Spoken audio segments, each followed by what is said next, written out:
"56 years ago, Russia, the northern Ural Mountains. A group of 9 students of the Ural Polytechnic Institute embarked upon a difficult winter expedition to reach the Otorten mountain. Their journey seemed to progress according to plan.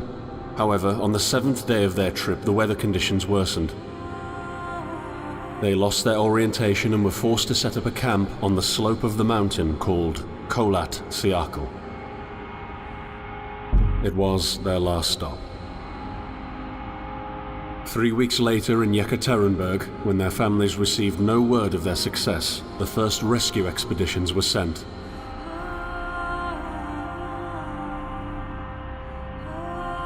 On February 25, 1959, an abandoned encampment was found. The tent was torn down and covered with snow, with all the group's belongings left inside. Further examination revealed it was cut from inside out. The surrounding footprints indicated the crew had fled the tent. They were barefooted. This suggests a frantic escape, characteristic of people scared out of their wits. 2 sets of prints led to a forested area down the slope. The rescue team found an improvised fireplace and 2 bodies.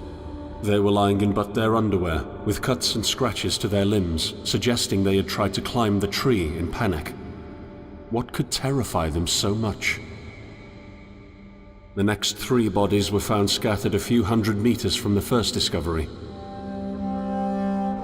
One of them had suffered a fractured skull, this despite no evidence of a struggle. It took the spring thaw 2 months later to enable the rescue team to find the rest of the victims. The last 4 skiers were found buried in a thick layer of ice and snow. Their autopsies led to even more bizarre findings. All of the bodies had severe internal injuries caused by an undetermined force, similar to that of a serious car accident. No external damage nor bruises were visible, besides a tongue ripped from one victim's mouth and a strange orange skin color. Much speculation arose from these puzzling events. Such theories included attack from the local tribesmen, from an avalanche, or animals. Each theory, however, only served to create more questions. The truth behind this tragic course of events remains unexplained to this day. What really happened? Maybe the answer still waits to be discovered, deep under the snow.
Are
you coming to me?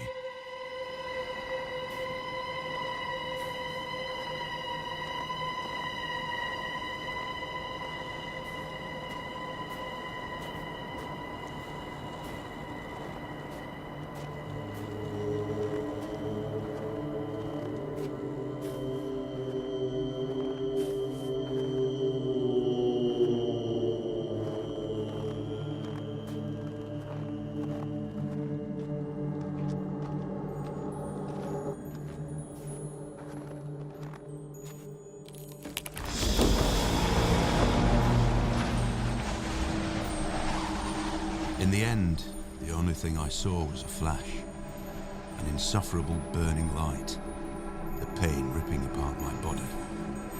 I felt it tearing out of my soul. After a while, I was nobody, nothing. The light went out and I vanished into overwhelming darkness. I welcomed the end with delight.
I am right behind you.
Have you ever tried to hold on to your humanity when others convince you of being no more than a subject, an object, which they can bend to their will?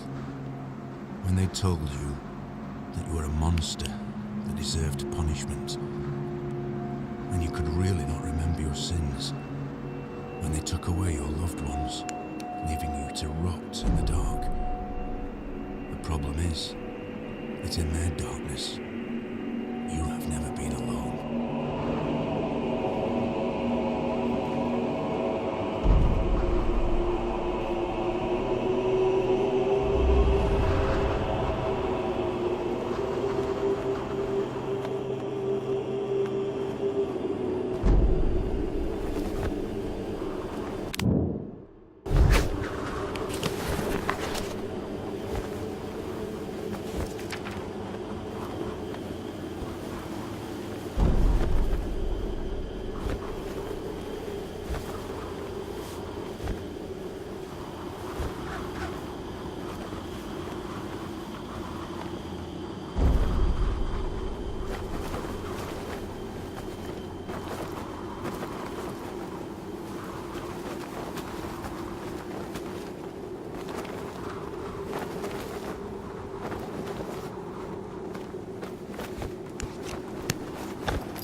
I set out the moment I heard about the incident. I was in the area, so I reported to the unit myself to be automatically assigned to the case.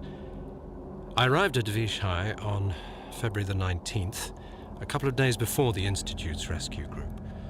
While waiting for them, I started asking around to see if anyone from among the locals knew anything about the incident. One of them said he had a hunting cabin in the search region and knew the area very well. I decided to use him as a guide. When the rescue team had finally arrived, I explained to them what the unit's role was in this mission and that all discoveries or observations should be brought to my attention before anyone else's. We established priorities, checked the equipment, and set off right away. It was not until February the 26th we found the tent that I believe belonged to the students. Initial findings show that the people in the tent cut its sidewall and for some reason tried to escape from it in panic. The tracks in the snow led to a forest 1.5 kilometers away. But the trail went cold after 500 meters and we had to carefully search the entire area. This was not a place of any average incident. We had shivers crawling all over our bodies because of the atmosphere surrounding us. I was convinced that something more than just an accident had occurred here. I had the feeling we were dealing with something unnatural.